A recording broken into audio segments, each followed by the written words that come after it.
প্রিয় বন্ধু, তোমাকে স্বাগত জানাই আজকের এই নীরব মুহূর্তে।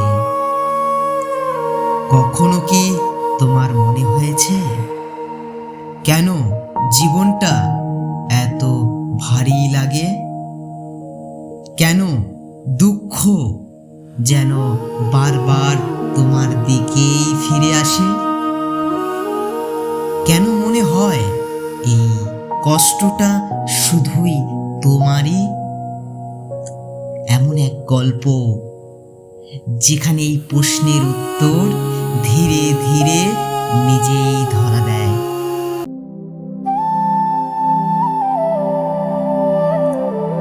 একদিন এক মা তার মৃত শিশুকে কোলে নিয়ে কাঁদতে কাঁদতে ছুটে গেলেন গৌতম বুদ্ধের কাছে।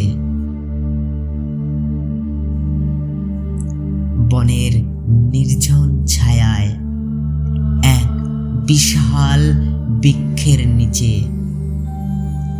বুদ্ধ গভীর তপস্যামগ্ন হয়ে বসেছিলেন।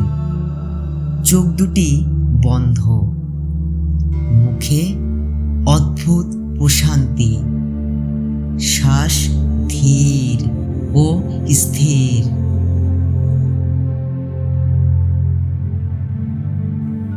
ঠিক তখনই কান্না ভেজা সেই মা তার সামনে এসে পড়লেন। মায়ের আর্তনাদে নীরবতা ভেঙে গেল। বুদ্ধ ধীরে চোখ খুললেন।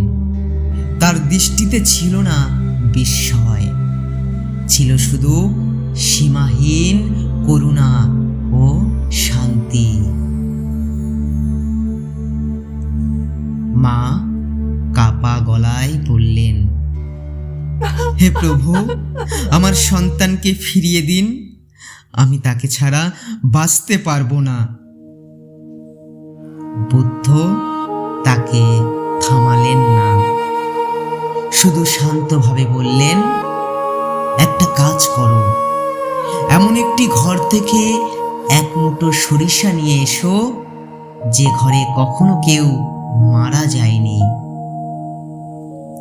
মা আশায় ভরে ছুটে গেলেন। একটা ঘর, আর একটা ঘর, প্রতিটা ঘরেই কেউ না কেউ বলল, আমার বাবা চলে গেছেন, আমার মেয়ে আর নেই, আমার স্বামীকে হারিয়েছি।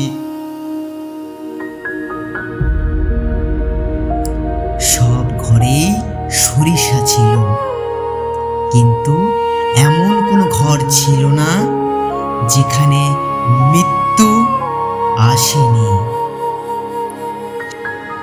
সন্ধ্যা নামল। মা থেমে দাঁড়ালেন।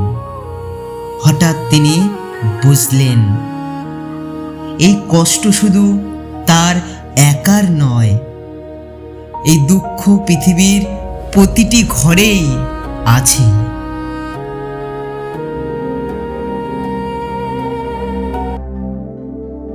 তিনি ফিরে এলেন বুদ্ধের কাছে। এইবার তার চোখে জল ছিল, কিন্তু আর্তনাদ ছিল না। বুদ্ধ কিছু বললেন না, কারণ যা বোঝার তা তিনি নিজেই বুঝে ফেলেছেন।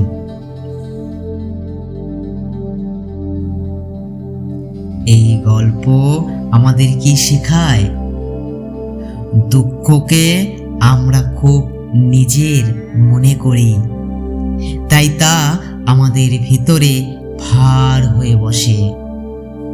কিন্তু যেদিন বুঝি এই পথ দিয়ে সবাই হেঁটেছে, এই কষ্টে আমরা একা নই, সেদিন দুঃখ একই থাকে, কিন্তু মন হালকা হয়। সমস্যা হয়তো মুছে যায় না, কিন্তু শান্তির শুরু সেখান থেকেই। প্রিয় বন্ধুরা, আজকের এই গল্প থেকে আপনারা কি শিখলেন, কি বুঝলেন তা অবশ্যই কমেন্ট বক্সে এসে বিস্তারিত জানাবেন। আশা করি আপনি ভালো থাকবেন এবং অপরকে ভালো রাখবেন।